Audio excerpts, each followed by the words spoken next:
సుమన్ టీవీలో మీ business promotions కోసం ఈ కింది నెంబర్ను సంప్రదించగలరు.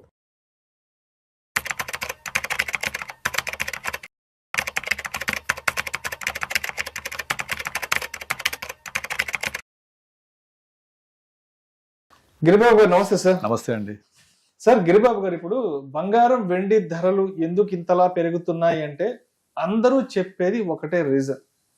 గత 4-5 సంవత్సరాల నుంచి యుద్ధ భయాల వల్ల, వార్ టెన్షన్స్ వల్ల బంగారం వెండి ధరలు అనేవి ఇంతలా పెరిగాయి. ప్రత్యేకించి 2022 నుంచి అప్పుడేదో రష్యా ఉక్రెయిన్ వార్ అన్నారు, తర్వాత ఇజ్రాయెల్ ఇరాన్ అన్నారు, ఏదో హమాస్ అన్నారు, రకరకాల యుద్ధాల పేర్లు చెప్పారు. మొత్తానికి బంగారం వెండి ధరలు ఇంతలా పెరిగాయి అంటే రైట్. ఇప్పుడు మనం ప్రత్యక్షంగా చూస్తున్నాం, అమెరికా వెళ్ళి ఇప్పుడు నేరుగా వెనజులా మీద దాడి చేయడము, ఆ దేశ అధ్యక్షుడు మదురోను అతని భార్యని అది కిరాతకంగా రాళ్లతో బంధించి, బెల్ట్లతో బంధించి, కళ్ళకు గంతలు కట్టి అమెరికా యుద్ధ నౌకలు అమెరికాకి తీసుకెళ్లిపోయారు. సో అక్కడైతే కొంత టెన్షన్ వాతావరణం నెలకొంది. ఇదంతా కూడా కొంత ప్రపంచ మార్కెట్లను భయపెట్టింది. అంటే ట్రంప్ వ్యవహార శైలి ఎలా ఉంటుంది, అసలు అమెరికా వాళ్ళ వ్యవహార శైలి ఎలా ఉంటుంది ఏంటన్న దానికి నిదర్శనంగా లాస్ట్ 3-4 డేస్ బ్యాక్ జరిగిన సంఘటన యావత్ ప్రపంచం మొత్తం మరొకసారి అర్థం చేసుకుంది.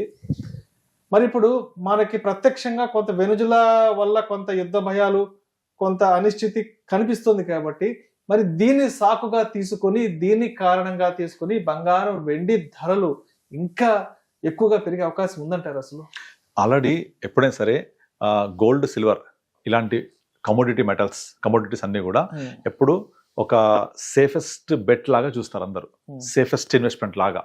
ఇప్పుడు ఎప్పుడైతే అంతర్జాతీయ అనిశ్చితులు బాగా పెరిగాయో, మీరు మీరు చెప్పిన 2022-23 నుంచి యాక్చువల్గా గోల్డ్ చూస్తే 2013లో 29,400, 13లో 2024లో ఇట్ ఈస్ అరౌండ్ 60,000 చేంజ్. అంటే 2013 నుంచి 2024 వరకు, అంటే 11 సంవత్సరాల పాటు గోల్డ్ జస్ట్ డబలే అయింది.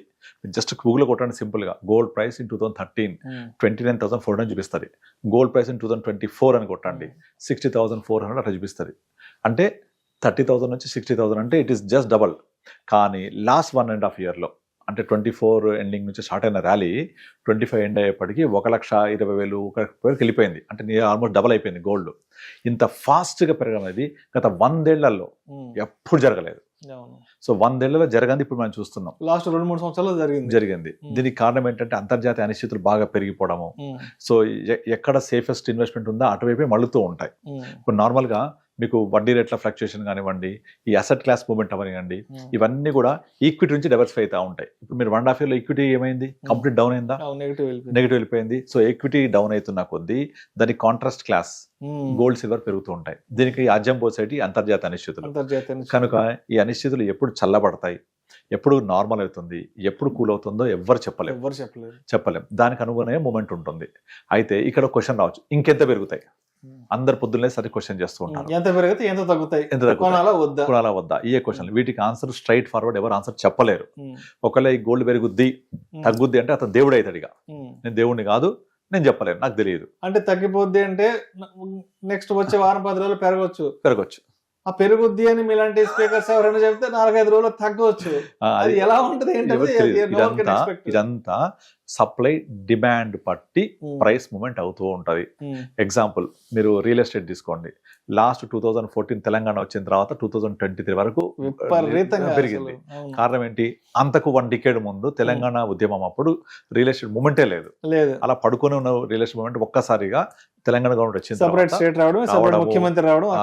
తెలంగాణ ఉద్యమం అనేది ఇక బ్యాక్ స్టెప్ అయిపోవడము. ఇక తెలంగాణ అనేది మాట్లాడే ఉద్యమం గురించి సెటరేట్ అయిపోయింది, ఇక అర్థమైపోయింది డివైడ్ అయిపోయినాయని. ఇక కొనడం మొదలు పెట్టారు. అందరు కొంటుంటే సప్లై మారదు కదా, ఆటోమేటిక్ గా సడన్ గా ప్రైస్ అంతా షూటప్ అయిపోయి వెళ్ళిపోయింది. ఒక వస్తువుని నాకు కావాలి అందరూ ఎగబడుతూ ఉంటే ధర ఏమవుతుంది? పెరుగుతుంది కదా. ఇప్పుడు ఎగ్జాంపుల్ అగ్గిపెట్టి తీసుకోండి. అగ్గిపెట్టి అందరికీ అవసరం కదా. అగ్గిపెట్టి ఎక్కువ ఉన్నా మీరు ఎక్కువ కొంటారా? కొనరు. తక్కువ ఉంటే మీ పని జరగదు. అయినా సరే ఎప్పుడైనా మీ జీవితంలో అగ్గిపెట్ట ప్రైస్ మారిందా? మొత్తం 5 రూపాయలు 100 రూపాయలు అవ్వలే కదా. సో అట్లాగే కొన్ని వస్తువులకు నిర్దిష్టమైన సప్లై డిమాండ్ కాన్సెప్ట్, నిర్దిష్టమైన ప్రైస్ కాన్సెప్ట్ ఉంటుంది. బట్ కొన్ని రియల్ ఎస్టేట్, ల్యాండ్ ఇట్లాంటి వాల్యూ అసెట్స్కి మనము ఏం చెప్పలేం.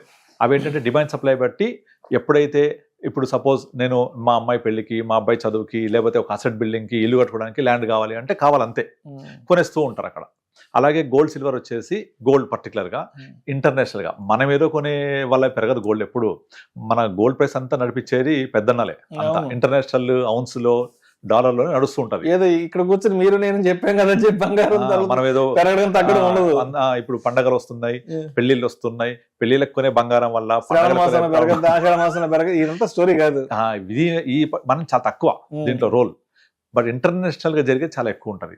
అండ్ నేను ఒక దగ్గర చదివాను, 2013లో చైనాలో ఆ చైనా దేశ ప్రజలకి ఆ గవర్నమెంట్ ఇచ్చిన అడ్వైజ్ ఏంటంటే మీరందరూ బంగారం కొనుక్కొని అడ్వర్టైజ్ చేసిందంట. నేను ఒక చదివాను, నాకు కూడా నిజమా అబద్ధమో బట్ ఉంది. అలా చైనా గవర్నమెంట్ వాళ్ళ ప్రజల్ని ప్రొవోక్ చేసింది, మీరు గోల్డ్ కొనుక్కోండి అని. తర్వాత 2023లో గోల్డ్ ఇంతలా పెరగడానికి one of the main reason China gold కొంటూ పోవడమే. అది ఇప్పుడు వాళ్ళు ప్రతి ఒక్కళ్ళు వాళ్ళ ఒక కరెన్సీ పెగ్ చేస్తుంటారు కదా, ఒక డాలర్ తోనో గోల్డ్ తోనో.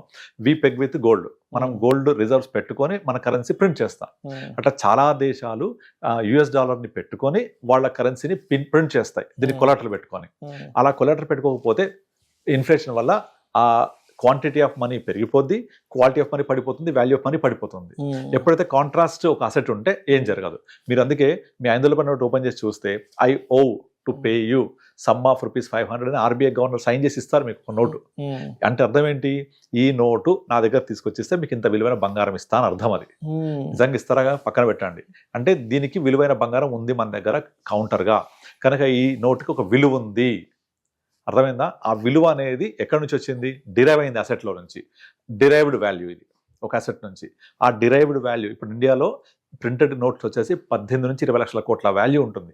20 లక్షల కోట్ల కరెన్సీ చెనామణిలో ఉంటుంది, బట్ సంపద ట్రిలియన్స్లో ఉంటుంది. అంటే ఇదంతా రొటేషన్, ఇదంతా వాల్యూ డిరైవ్ అవుతూ ఉంటుంది. సో అట్లాగే ఒక గోల్డ్ సిల్వర్ కూడా వాల్యూ డిరైవ్ అవుతూ ఉంటుంది అనమాట. అలా అయ్యేటప్పుడు ఏం చేశారు, చైనా వాడు విపరీతంగా కొనుక్కుంటూ పోయాడు. ఎందుకు, గోల్డ్ అనేది ఒక వాల్యూ డిరైవ్ అవుతుంది, మేము కరెన్సీ అంతా కూడా దానికి పెగ్ చేసుకొని వెళ్తుంటామని. ఈ రష్యా ఉక్రెయిన్ వచ్చిన తర్వాత ఇవన్నీ బాగా మారిపోయినాయి.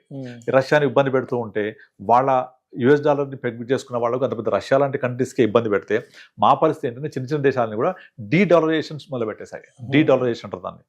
డీడాలరైజేషన్ చేసేసరికి అమెరికా కోపం వచ్చేసింది, ఓహో మా డాలర్ని మీరు ఇట్లా చేస్తారా అని. ఇక వాడు విపరీతంగా టారిఫ్లు వేయడము, అందరిని ఇబ్బంది పెట్టడం చేస్తున్నాడు. ఇక వెనిజులా ఇష్యూ వచ్చి పరాకాష్ట. ఒక దేశాధ్యక్షుడిని అలా తీసుకురావడం అనేది ఆక్షేపించే దగ్గర కాదు. అది మన అక్కడ ఉన్న కమలా హ్యారిస్ కూడా నెగటివ్ గా చేయకూడదు అని చెప్పింది. మనం రాంగ్ మెసేజ్ ఇస్తున్నాం ప్రపంచానికి అని చెప్పింది. ఏది contested president of USA.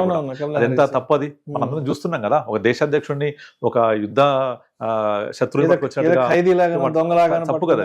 So ఇదంతా ఏంటంటే ప్రజల్లో ఒకలాంటి అనిశ్చితిని తీసుకొస్తుంది అనమాట.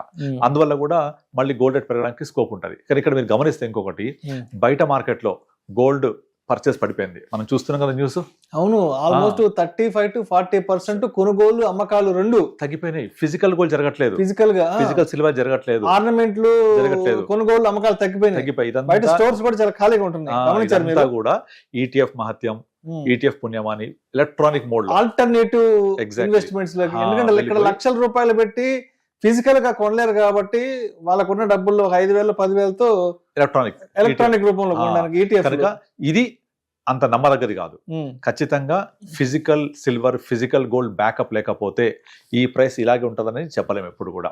డెఫినెట్లీ సడన్ గా అంతర్జాతీయ అనిశ్చితులు మెరుగుపడి అన్ని సద్దుమణిగితే ఒకేసారి అమ్మకాలు వచ్చేస్తాయి, ధర పడుతూ ఉంటది. అప్పుడు ఎలక్ట్రానిక్ మోడ్ లో వాళ్ళకి ఎంత ఈజీ అమ్మడం, టక్క టక్క టక్క సెల్ కొట్టేస్తారు కదా. అక్కడ ఫిజికల్ అయితే తీసుకుపోయి షాపుడు కొనాలి, టైం పడుతుంది. మళ్ళీ తరుగులు కూలీలు అవి వేరే, పాత బంగారం ఇక్కడ ఎలక్ట్రానిక్ మోడ్ లో టక్ టక్ టక్ బటన్ కొడితే సెల్ అయిపోద్ది. మరి బయ్యర్ ఉండాలిగా, బయ్యర్ లేకపోతే ఓన్లీ సెల్లర్ ఉంటే ప్రైస్ లోవర్ సర్క్యూట్ కొట్టేస్తుంది. చూసాం కదా మొన్న సడన్ గా silver 10% fall, next day 10% up, మళ్ళీ నెక్స్ట్ డే 10%. మన సోమవారం, మంగళవారం, బుధవారం, పోయిన వారం కంటిన్యూస్ గా 10% అప్, 10% డౌన్, మళ్ళీ 10% అప్. ఏంటి వేరియేషన్? మీరు ఫిజికల్ గోల్డ్ లో బయట ఎక్కడ జరగదు ఇట్లా, అంత ఎలక్ట్రానిక్ మోడ్ లోనే. కనుక ఎలక్ట్రానిక్ మోడ్ లో జరిగే ఈ ప్రైస్ రిగ్గింగ్ అని చెప్పొచ్చు, లేకపోతే ప్రైస్ మ్యానిపులేషన్ అవ్వచ్చు, లేకపోతే విపరీతంగా డిమాండ్ అవడం జరగవచ్చు, రకరకాల రీజన్స్. సో షూటప్ అవుతుంది. సో ఇది సస్టైనబుల్ ప్రైస్ కాదు ఇది. సో కనుక సడన్ గా కొంచెం ఫాల్ వచ్చింది అనుకోండి, ఏమైంది, ప్రాఫిట్ బుకింగ్ వస్తుంది. ప్రాఫిట్ బుకింగ్ వస్తే ధన పడిపోతుంది. ఇక్కడ పడింది అనుకోండి, ఆటోమేటిక్గా ఫిజికల్ కూడా పడ్డట్టే అక్కడ కూడా. సో అక్కడేమో ట్రేడ్ అవ్వట్లేదు, ఇక్కడ ధర దానికి ఆపాదిస్తున్నారు. అర్థమవుతుందా? ఈ పెరిగిన ధర దానికి ఆపాదించేసరికి అక్కడ ట్రేడ్ అవ్వట్లేదు. కనుక ఇది ఉంటుందా, నిలబడదా అంటే డెఫినెట్లీ నా అంచనా ప్రకారం నిలబడకపోవడానికి ఛాన్సెస్ చాలా ఎక్కువ ఉన్నాయి బికాస్ ఆఫ్ దిస్ ట్రేడింగ్ వల్ల.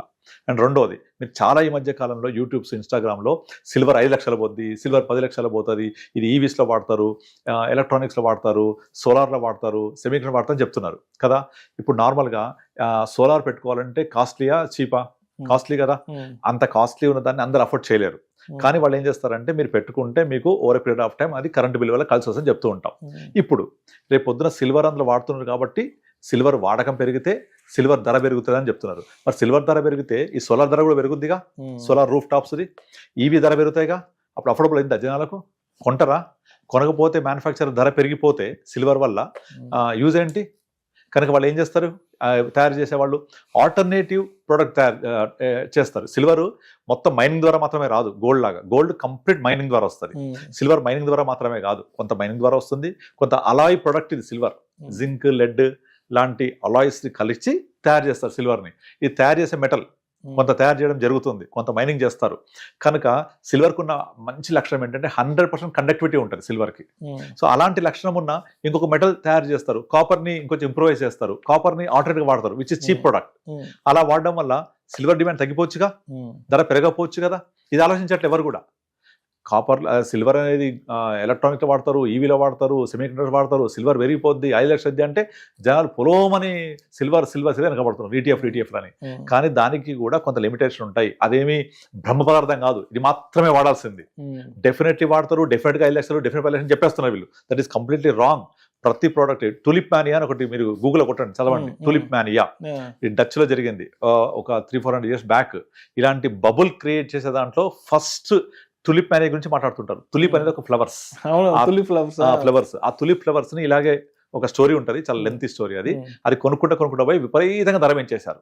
ఒక్కసారి ఆ బబుల్ బర్స్ట్ అవ్వగానే ఆ తులిప్ ప్రైస్ అని మొత్తం అంతా నెల కూలిపోయినాయి. తులిప్ మానియా అంటారు. అలాంటిదే గుర్తొస్తుంది నాకైతే. ఎందుకంటే దీన్ని లేపుకెళ్ళిపోతున్నారు యూట్యూబ్ లో. అందరు ఎవరు పడితే వాళ్ళు ఒక ఇన్స్టా ఛానల్ ఓపెన్ చేసేస్తున్నారు. సిల్వర్ అన్నిట్లో వాడతారు, పెరిగిపోద్ది 5 లక్షలు 10 లక్షలు అని జనాలు పెరిగిపోద్ది అంట. కరెక్టే, సిల్వర్లో వాడతారు, ఈటీవీలో ఎలక్ట్రానిక్ వాడతారు, ఈవీలో సెమీ కండక్టర్ వాడతారు, చిప్స్ లో మ్యానుఫ్యాక్చరింగ్ వాడతారు అని చెప్తున్నారు కదా. అలా చెప్పడం వల్ల పెరిగిపోతుంది, రీజనింగ్ కనబడుతోంది. బట్ దాన్ని అనలైజ్ చేయట్లేదు ఎవరు కూడా. అలా పెరిగిపోతే ఈవీ డిమాండ్ తగ్గిపోతుంది, సోలార్ డిమాండ్ తగ్గిపోతుంది, అంత ధర కొనలేరు. సో దానికి ఒక లిమిటేషన్ ఉంటుంది. దాన్ని రీప్లేసబుల్ ప్రొడక్ట్, అది మాత్రమే వాడే ప్రొడక్ట్ కాదు కదా. ఇప్పుడు గోల్డ్ ఉంది, అది ఎంత పెరిగినా వేసుకొని ఒక ఆనందపడతారు, ఒక ప్రెస్టేజ్. అది సిల్వర్కి అంత కాదు కదా, అవునా కదా. సో దానికి ఉన్న వాల్యూ దానికే ఉంటుంది. అంతేగాని అది విపరీతంగా పెరిగిపోయి 5-10 లక్షలు అయిద్దా అంటే ఇప్పట్లో కాదు. ఇన్ఫ్లేషన్ ప్రకారం పుష్ అవుతుంది 10-15 సంవత్సరాలకి. అంతేగాని ఇమీడియట్లీ 2 లక్షలు, ఇమీడియట్లీ 3 లక్షలు, ఇమీడియట్లీ 5 లక్షలు అనేది జరగదు. అది ఎంత ఇండస్ట్రియల్ ప్రొడక్టివ్ అయినా కూడా దానికి ఒక లిమిటేషన్ ఉంటుంది. ఒక సర్టన్ ప్రైస్ నుంచి ముందు వెళ్ళదు. అండ్ ఇంకొకటి ఇంపార్టెంట్ థింగ్, సిల్వర్ ని రీప్లేస్ చేయొచ్చు. ఒక ఎగ్జాంపుల్ చెప్తా. లిథియం అయాన్ బ్యాటరీస్ ఉన్నాయా, దాన్ని రీప్లేస్ చేస్తూ సాలిడ్ బ్యాటరీస్ తీసుకొచ్చారు. తర్వాత లిథియం వేరే బ్యాటరీస్ తీసుకొచ్చారు. ఎన్ని బ్యాటరీస్ వచ్చాయి ఇప్పుడు. సైజ్ తగ్గించేస్తున్నారు, అన్ని తగ్గించేస్తున్నారు. చేస్తున్నారా? అలా టెక్నాలజీ డెవలప్ అయిన కొద్దీ ఆల్టర్నేట్స్ వస్తూనే ఉంటాయి. ఆల్టర్నేట్ వచ్చినప్పుడు అంత కాస్ట్లీ సిల్వర్ ని వాడకుండా వేరే దాంతో రీప్లేస్ చేస్తారు. There could be very possibility. Copper ని యూజ్ చేయొచ్చు. సెమీ కండక్టర్స్ కాపర్ కూడా ఇంచుమించు సిల్వర్ లాగా ఉంటుంది, 95% తోటి. దాన్ని రీప్లేస్ చేయొచ్చు. అప్పుడు సిల్వర్ వాడకం తగ్గితే ధర తగ్గిపోద్ది కదా. కొంచెం ధర పడగానే ETF లో అమ్మేస్తారు కదా. సో అందుకనే ఇట్లా మానియా ఉన్నప్పుడు ఇట్లా పొలోమని అందరూ ఒక దగ్గర పోతున్నప్పుడు కొనొద్దు. మనం వారెన్ బఫెట్ సూత్రం అర్థం చేసుకోవాలి. When everyone is buying you cell, everyone is selling you by. And 10 commandments లో ఒకటి అది. ఎక్సలెంట్ కమాండ్మెంట్స్ అవి. దాన్ని ఫాలో అవుతే మనకి ఏ ప్రాబ్లం ఉండదు. We follow that. సో మొత్తంగా విపరీతంగా పెరిగిపోతున్న బంగారం, వెండి ధరలు అనేవి బయట కనిపిస్తున్నా కూడా, బట్ బయట మార్కెట్ లో మాత్రం ఆల్మోస్ట్ సేల్స్ పరంగా, పర్చేజెస్ పరంగా చూస్తే 35 నుంచి 40% వరకు ఈ సేల్స్ అనేవి డ్రాప్ అవ్వడం జరిగింది. Exactly. Right sir. Thank you so much.